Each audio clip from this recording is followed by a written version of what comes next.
리더십은 두 가지 형태로 나뉩니다. 첫 번째는 팔로워들의 공감과 동의를 얻어낸 리더십으로 가장 효과적인 리더십의 형태입니다. 두 번째는 팔로워들의 공감과 동의 없이 힘으로 장악한 리더십입니다. 힘에 의한 리더십이 어떠한 결과를 초래하는지는 이미 역사를 통해 충분히 입증되었습니다. 독재자와 제왕들이 몰락하고 역사 속으로 사라져 버렸다는 것은 우리에게 중요한 의미를 전달해주고 있습니다. 사람들은 힘으로 장악한 리더를 오래도록 따르지 않습니다. 우리는 이제 리더와 팔로워 간의 관계가 새롭게 정립되는 시대를 맞이하고 있습니다. 이 새로운 시대는 새로운 형태의 리더를 필요로 하고 있습니다. 힘으로 장악하려고 하는 구시대적 마인드를 가진 리더들은 협력을 통한 새로운 형태의 리더십을 갖추어야 하며, 그렇지 못할 경우 결국 팔로워의 자리로 밀려나게 될 것입니다. 다가오는 미래에는 고용주와 일반 직원들의 관계, 그리고 리더와 팔로워의 관계는 사업 수익에 대한 공평한 분배를 바탕으로 한 상호 협력적인 관계가 될 것입니다.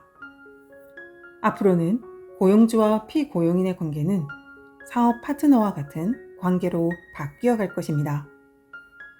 이제 팔로워들의 합의를 통한 리더만이 살아남게 될 것입니다. 어느 분야에서든 이 리더십을 갖춘 사람에게 보다 많은 기회가 주어지게 될 것입니다. 이번 불경기가 장기간 큰 영향을 미치고 있는 이유는 이 새로운 형태의 리더십의 부재로부터 기인된 것입니다. 불경기의 끝에 다다른 지금, 이러한 새로운 형태의 리더십을 갖춘 리더들에 대한 수요가 이미 공급을 뛰어넘었습니다. 물론 기존 리더들 중 일부는 이 새로운 리더십을 갖추어 새롭게 적응해 나갈 것입니다. 하지만 지금 이 세계는 대들보 역할을 할 새로운 리더들을 찾고 있습니다. 그리고 바로 이 점이 여러분에게 기회가 될 수 있을 것입니다. 리더십에 필요한 요건들을 알아야 하는 것만큼 리더로서 하지 말아야 할 사항들을 숙지하는 것 또한 무척 중요합니다. 그럼 이제 리더십의 10가지 주요 실패 요인에 대해 알아보겠습니다. 첫 번째, 세부적인 사항을 놓치는 습관. 유능한 리더들은 반드시 세부 사항을 꼼꼼히 체크해 체계화시킬 능력이 있어야 합니다. 진정한 리더는 리더로서 반드시 해야 할 사항들에 대해 절대 바쁘다는 핑계를 대지 않습니다. 리더든 팔로워든 바쁘다는 핑계로 필요한 계획 수정 작업을 미루거나 비상사태에 주의를 기울이지 못한다면 그 스스로 자신의 무능력함을 드러내는 것입니다.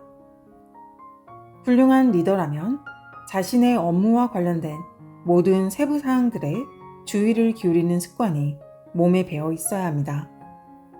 다시 말해, 유능한 부하 직원들에게 세부 사항들을 적절히 배치시킬 수 있는 능력을 갖춰야 한다는 의미입니다. 두 번째, 겸허한 태도를 취하지 못하는 습관. 진정한 리더들은 자신이 직접 해야 할 필요가 있는 경우라면 그 어떤 일이든 기꺼이 실행하려는 마음을 가져야 합니다. 설령 다른 사람에게 그 일을 지시할 수 있는 자리에 있더라도 말입니다.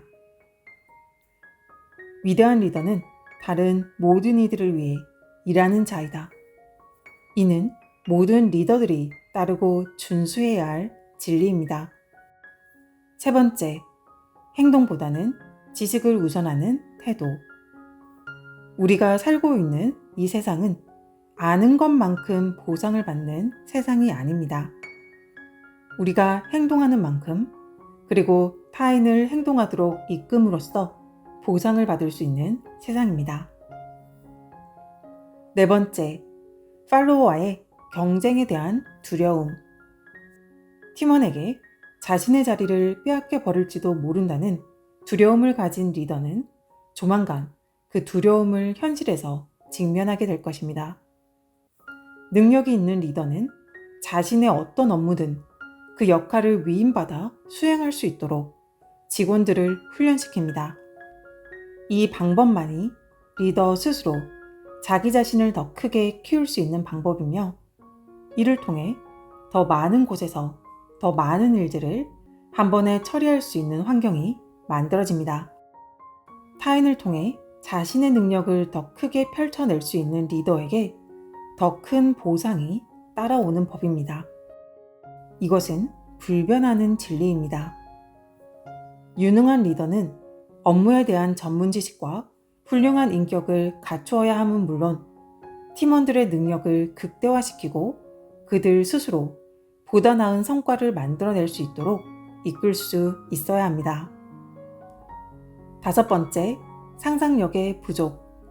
상상력이 부족한 리더는 비상사태에 적절히 대처하지 못할 뿐만 아니라 팀의 효율을 높일 수 있는 방향으로 계획을 수립하지도 못합니다. 6번째, 이기심. 팀원들이 쌓은 공으로 자신의 명예를 얻고자 하는 리더는 적대적인 상황에 직면할 수밖에 없습니다. 진정한 리더는 그 어떠한 명예도 바라지 않습니다. 팀원들에게 그 영광이 돌아가는 것으로 만족합니다. 왜냐하면 금전적인 보상만 받는 것보다는 칭찬과 인정이 따라올 때 더 열심히 일한다는 사실을 알고 있기 때문입니다. 7번째, 무절제. 스스로를 절제하지 못하는 리더는 존경을 받지 못합니다. 어떤 부분에서든 스스로를 절제하지 못하는 것은 자신의 인내심과 활력을 파괴시키는 행위입니다. 8번째, 신뢰를 깨는 행위. 10가지 요인 중 가장 중요하다고 말할 수 있습니다. 자기 자신 및 직장 동료들과의 신뢰관계가 깨진다면 그 리더십은 오래도록 유지될 수 없습니다. 신뢰를 잃은 리더는 멸시를 받으며 추락할 수밖에 없습니다. 어느 분야에서든 신뢰를 깨는 행위는 실패의 주요 요인 중 하나입니다. 9번째, 권한을 내세우는 행위. 훌륭한 리더는 팀원들에게 용기를 북돋아줌으로써 리드해 나갑니다. 두려움을 통해 복종하도록 만들지 않습니다. 진정한 리더는 공감과 이해, 공정성과 자신의 업무 수행 능력을 행동을 통해 드러내 보이기 때문에 자신의 권한을 내세울 필요가 없습니다. 10번째, 직책을 과시하는 행위. 유능한 리더는 직책 없이도 팔로워들의 존경이 자연스럽게 뒤따릅니다. 직책을 과시하는 리더는 직책 이외에는 다른 내세울 것이 없다는 것을 드러내는 것입니다. 진정한 리더의 사무실은 누구에게나 열려 있으며 팀원들은 격식과 거칠애로부터 자유로워집니다. 위에서 소개한 이 10가지 요인들이 리더십을 실패하게 만드는 가장 일반적인 요인들로 이 중 하나라도 주의하지 않으면 실패할 수밖에 없습니다. 그러니 리더가 되고자 하는 사람들은 위의 사항들을 주의 깊게 숙지하여 이러한 결점으로부터 자유로워지십시오.